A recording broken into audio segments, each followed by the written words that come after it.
ఇవాళ బంగాళాఖాతంలో మరో అల్పపీడనం ఏర్పడే అవకాశం ఉంది.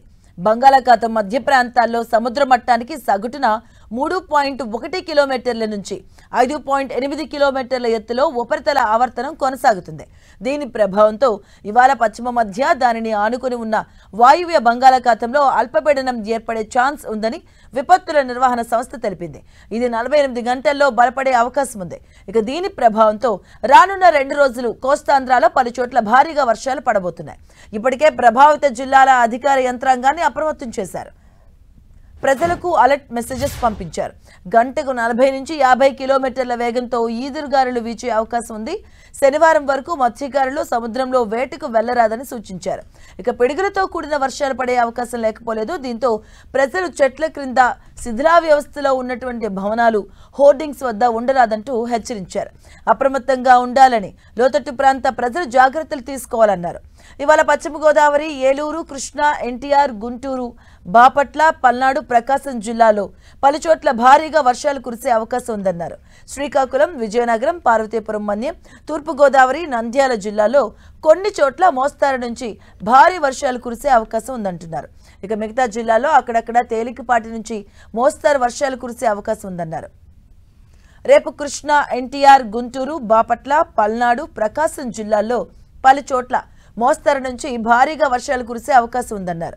ఇక మిగతా జిల్లాల్లో అక్కడక్కడ తేలికపాటి నుంచి మోస్తరు వర్షాలు కురిసే అవకాశం ఉందంటున్నారు.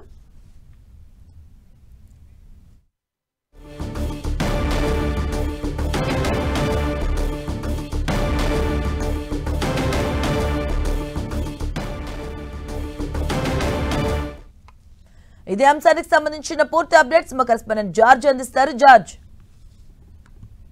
బంగాళాఖాతంలో ఉపరితల ఆవర్తనం ఏర్పడింది. దీని ప్రభావంతో పశ్చిమ వాయువ్య బంగాళాఖాతంలో నేడు అల్పపీడనం ఏర్పడే అవకాశం ఉందని వాతావరణ శాఖ అంచనా వేస్తుంది. దీని ప్రభావంతో రాబోయే 3 రోజుల పాటు రాష్ట్ర వ్యాప్తంగా కూడా భారీ నుంచి అతి భారీ వర్షాలు కురిసే అవకాశం ఉందని వాతావరణ శాఖ చెబుతూ ఉంది. ఈ నేపథ్యంలో ఇటు లోతట్టు ప్రాంతాలు అలాగే తీర ప్రాంత ప్రజలు అప్రమత్తంగా ఉండాలని వాతావరణ శాఖ హెచ్చరికలు జారీ చేసింది. అంతేకాకుండా తీరం వెంబడి గాలులు సైతం కూడా దాదాపుగా 40 నుంచి 50 కిలోమీటర్ల వేగంతో వీస్తాయి కాబట్టి అంతా కూడా అప్రమత్తంగా ఉండాలి. ఎందుకంటే అత్యంత భారీ వర్షాలు నమోదయ్యే అవకాశం ఉందని వాతావరణ శాఖ చెబుతూ ఉంది. ఇప్పటి వరకు చూసుకున్నట్లయితే గనక ఋతుపవనాలంతా కూడా మందగించడంతో అధిక ఉష్ణోగ్రతలు రాష్ట్ర వ్యాప్తంగా నమోదవుతున్నాయి. ఒక రాయలసీమ మినహాయించి మిగిలిన అన్ని ప్రాంతాల్లో సైతం కూడా అత్యధిక ఉష్ణోగ్రతలు అనేవి నమోదవుతూ వచ్చాయి. అయితే ఇప్పుడు చూసుకున్నట్లయితే గనక ఈ అల్పపీడనం ఏర్పడుతూ ఉన్న నేపథ్యంలో భారీ వర్షాలు కురిసే అవకాశం ఉందని చెప్తూ ఉన్నారు. కేవలం అల్పపీడనం ఏర్పడటమే కాకుండా ఇది మరింత బలపడే అవకాశాలు ఉన్నట్టు వాతావరణ శాఖ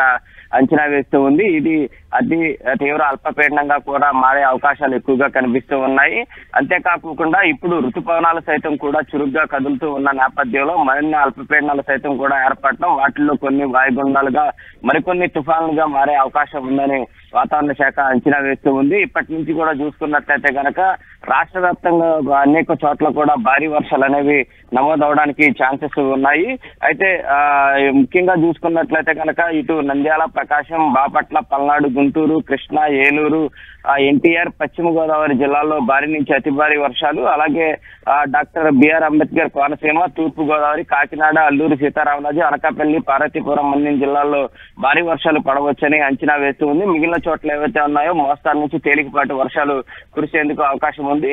అయితే ఈ అల్పపీడనం ఏర్పడిన తరువాత ఇది మరింత బలపడుతూ ఉంది కాబట్టి ప్రజలంతా కూడా అప్రమత్తంగా ఉండాలని వాతావరణ శాఖ హెచ్చరిస్తూ ఉంది.